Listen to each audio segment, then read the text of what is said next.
You're a small business owner and you need to hire great people. This video is going to walk you through exactly how to do that.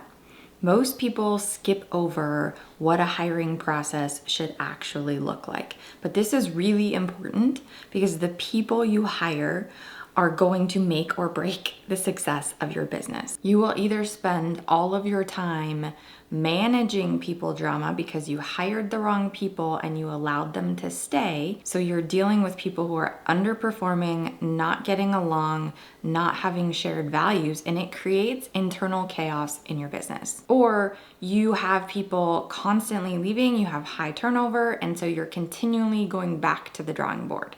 But here's the thing, when you get the right team of people on board, the people who share your values, the people who are excellent at their job, the people who are fun to be around, it changes your business because then you have a team you trust, you have a team you rely on, and you're able to grow and scale your business, take on more projects, you're able to focus on sales, marketing, efficiency, project improvement, quality control, all of the things you want to be focusing on as a business owner instead of dealing with people. So this video is going to walk you through these 6 areas that you need to have dialed in and exactly what to do in order to make sure you're hiring the right way. If you want more help walking through this process and all of the tools and documents that I reference in each of the 6 steps, then check out the Hire Great People framework that I have using the link below in the description. So the first thing you have to know is this mindset of hiring. You are not filling a position, you are building a team. And you have to understand that when you're building a team, you're bringing in real people, real personalities, real lifestyles and backgrounds and ways of working, and not everybody collaborates well together. So the better you can be about selectively picking people who are going to work well together as one cohesive team, the better off you are going to be in your business. And we will talk about exactly how to do that. Understand that who you hire is going to directly impact what you're able to do with your business. You can either bring on the right people and have a great team in place and focus on growing your business, or you can bring on the wrong people because you're giving them a chance and then you're dealing with inefficiencies, you're dealing with mistakes, you're dealing with frustration and drama, and that's where you will spend all of your time and energy. So it pays to do this right the first time, and it pays to have very high standards. It's better to hold out for the right person than it is to bring on the wrong person, because the wrong person coming in plays out as them coming in. They're gonna cost you time, money, resources. They may not be great at their job, so you're gonna be dealing with issues and mistakes and frustration from your other employees, or they're not going to be the right fit with their personality and what they value, and so you're going to be dealing with drama and gossip and internal issues with people not getting along. And then your time and energy is going to be spent there. And this never plays out well. Somebody will always leave. And it will either be the wrong fit, which puts you back to the drawing board, or it will be somebody that you really do like and they're fed up with having to deal with this person and they're over it. And so they're gonna leave, and then you end up with the person who wasn't doing great to begin with, and then now you have to replace a position that you never wanted to replace. So hiring well and being very selective is absolutely crucial to the success of your business. The next thing that it is super important that you do is you have to clarify your values and your standards and the types of people you're looking for. Not just skill sets, but we're looking at values. So there are 4 areas you have to clarify and define before you enter into the hiring process. The first step is your values. As a company, as an individual, as an owner, what are the things that you value, that you want to build your people and your business around? You're going to clarify those and make those into tangible phrases that guide decision making. So values can be something like integrity, but that's vague. That doesn't give direction. You want to put it into a phrase like, we do the right thing even when it's hard. We don't cut corners no matter what. It's a phrase that gives you clarification on how you should act in a specific situation. The next thing you're going to clarify are the winning personality traits of the people that you want to join your team. So you are looking at specific traits like, man, I need people who are super flexible, who can adapt to any situation. I need people who are not afraid to challenge the status quo, who can be innovative and creative. Versus another business might be like, I need people who pay attention to the details. They follow the letter of the law. We are working in a black and white industry. We need people who are black and white. These are two very different types of people.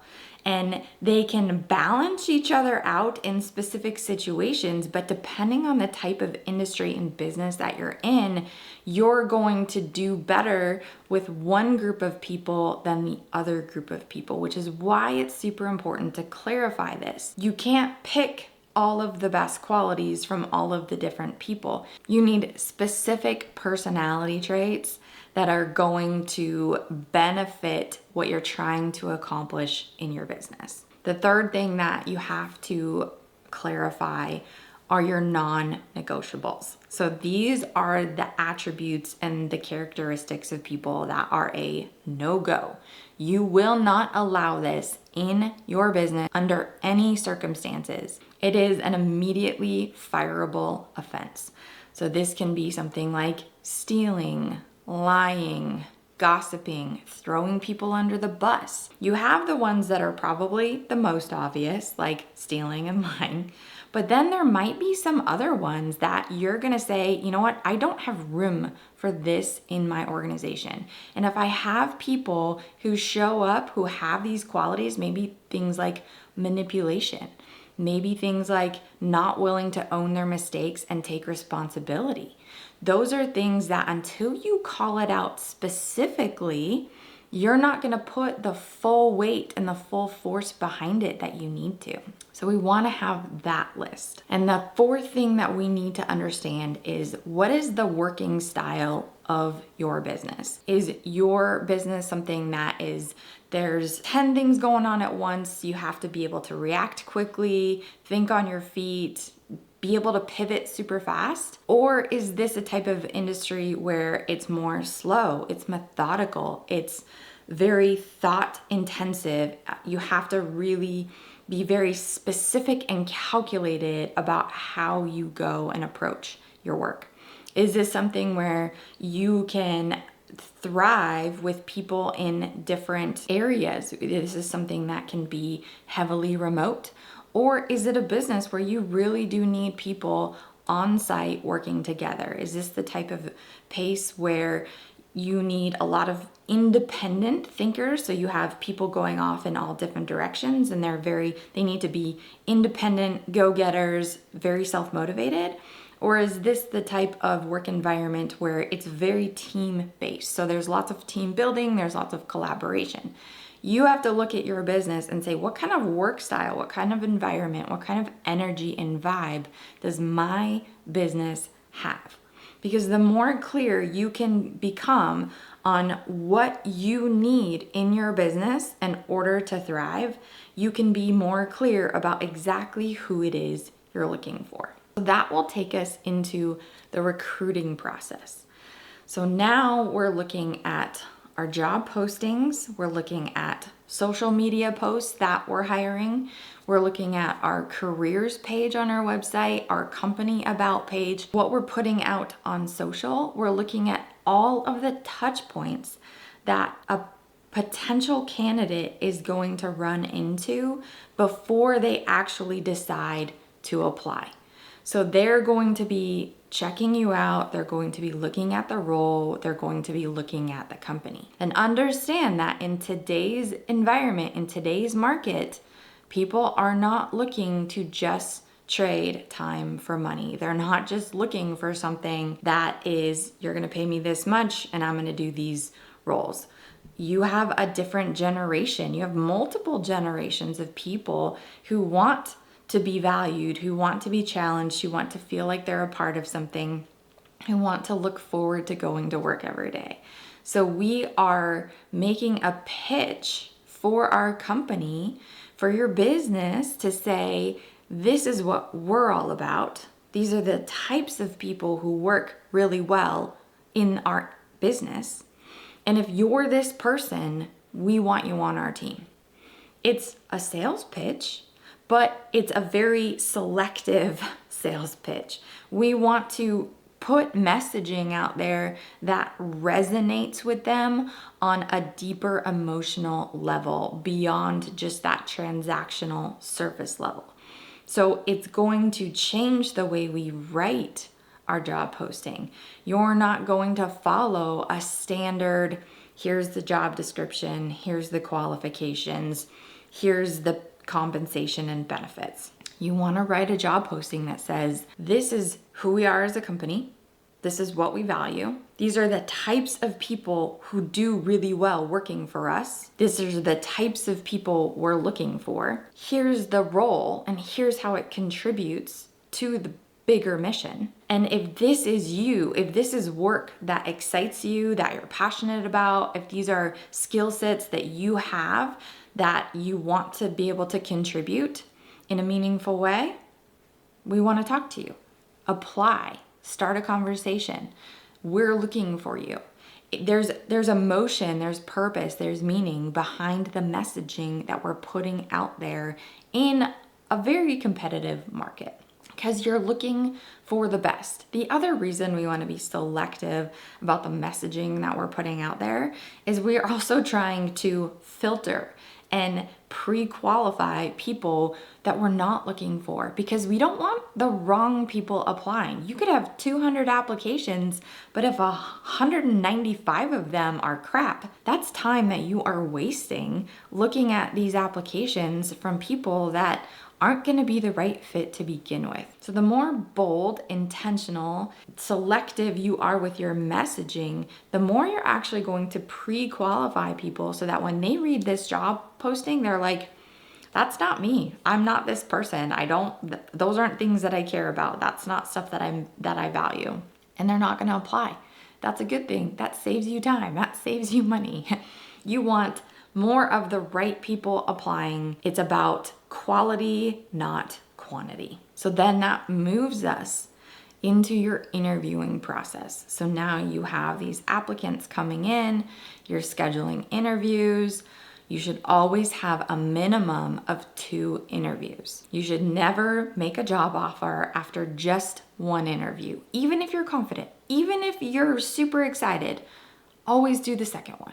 Always. So the first interview is your typical interview. It's a lot about capacity. So not experience, you're looking for potential and capacity.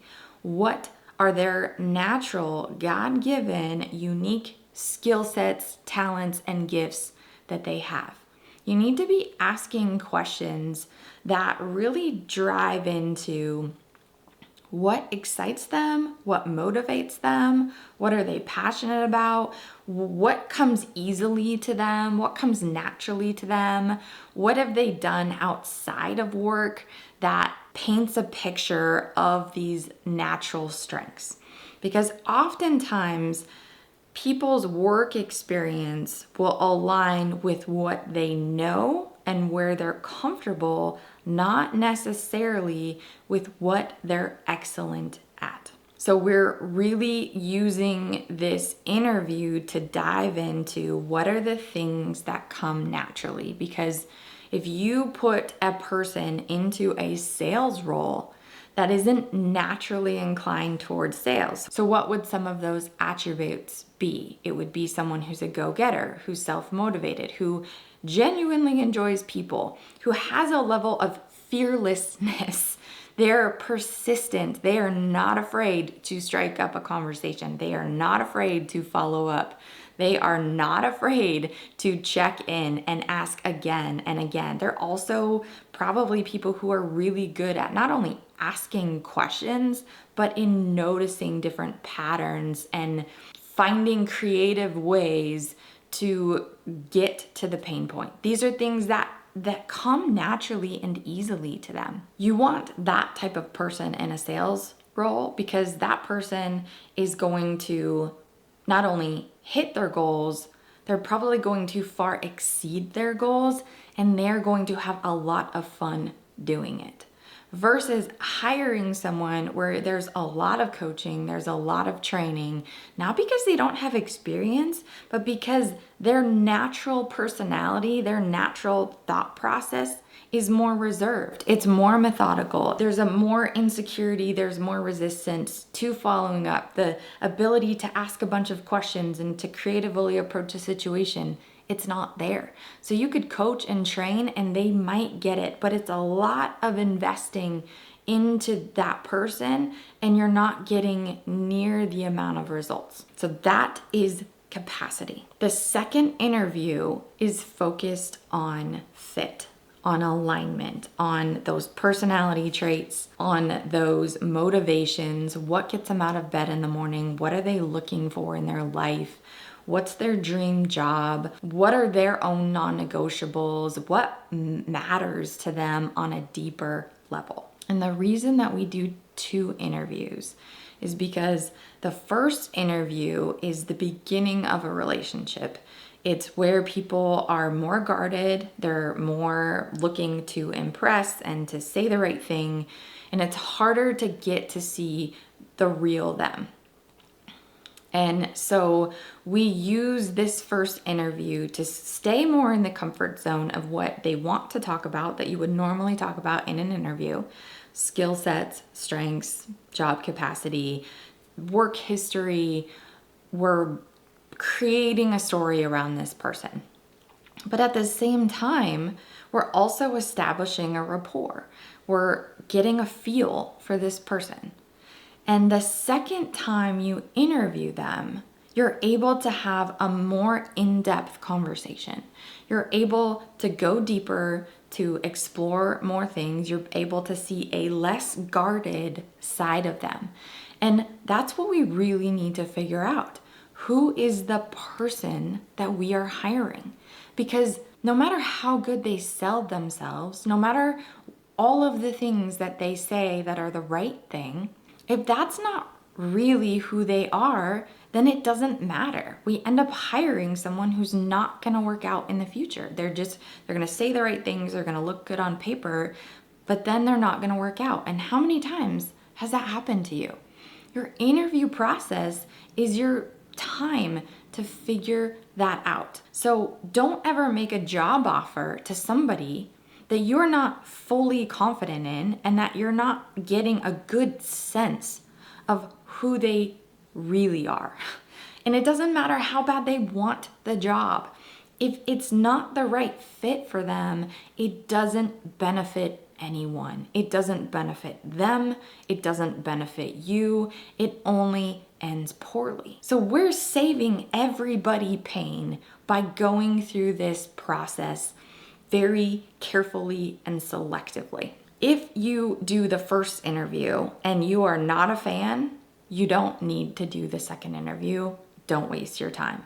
Only do 2 interviews with people who you liked the first time. Just don't make the offer after just 1 interview.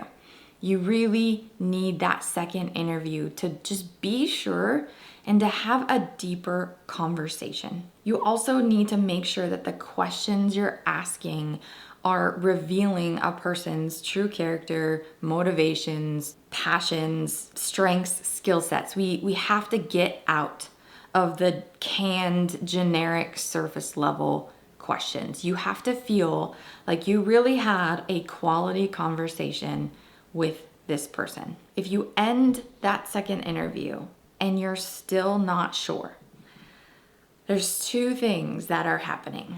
1, they're not the right person. You're trying to talk yourself into the fact that you want them to be the right person because they seem like they're 90% there. They're like pretty good, but there's something about them that you're just like, but I'm not sold. There's this hesitation. 9 out of 10 times you have that hesitation for a reason, and you should trust it, because it's better to say no than to say yes and have it not work out. And 9 out of 10 times it doesn't work out. But if you're still not sure, have a third interview. Don't make the job offer. Follow up. Have more interactions. You could do things like have them do a ride along, meet more people of your team, job shadow, meet off-site for coffee or lunch. Get them out of the interview format. Look them up on social. Look them up on Google. See if there's any news articles about them that you need to be aware of. Do your research. Have more interactions with them to get a better sense of who they are. Don't make the job offer unless you are 100% confident, because you should be excited to offer somebody a job. You should be really excited to offer them a job.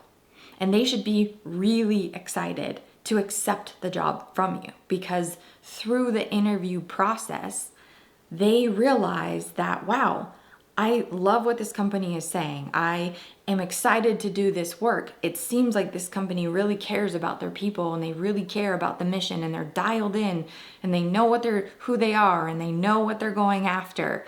And I need that in my life. I want to work for a company that has that kind of clarity, that has that kind of vision and direction. I want to work with people who enjoy going to work every day. They should be excited, and you should be excited. So the final thing we need to make sure is, when we're going through this interview process, it's not just a gut check. Have an evaluation form that goes back to your criteria, and it looks at those 5 areas. So it's going to look at, do they share my values? Did I ask questions that gave me the answer to that? Are they going to thrive in our working environment? Are they team people, or are they lone wolves? Are they quick thinkers and able to pivot and adapt? Or do they take that slow and methodical approach? Your questions need to reveal that to you. The non-negotiables. Do I see any red flags through this conversation that give me any hesitation that this person might have some of these characteristics? And 4, the personality types. Do they have these winning personality types that I need on my team in order for them to really thrive and really do well in my business? And the 5th area is the capacity.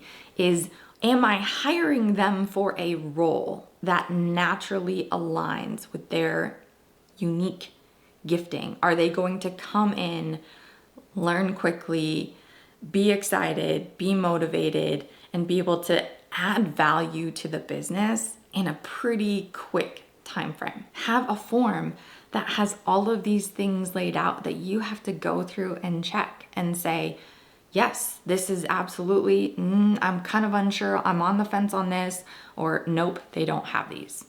Very simple, very straightforward. You clarified your brand, ask questions that give you the information you need, make the decision on whether they fit your criteria. And if they do, make the offer confidently. So then that brings us into the onboarding. They come to work their first day, their first week.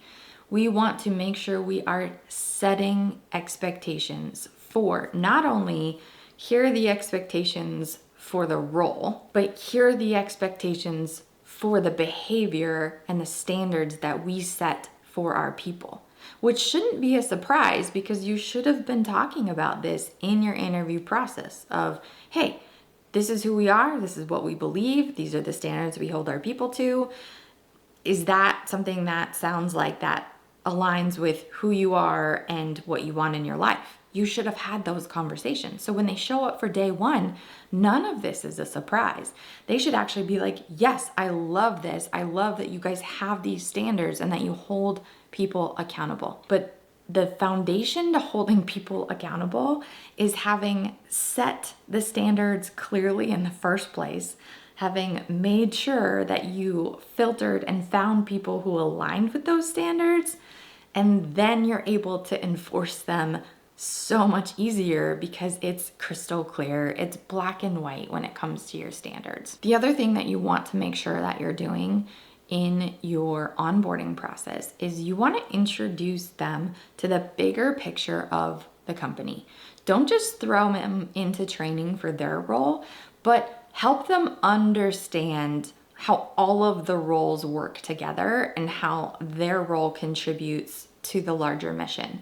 So you're talking about your culture, but you're also talking about what are you trying to accomplish as an organization?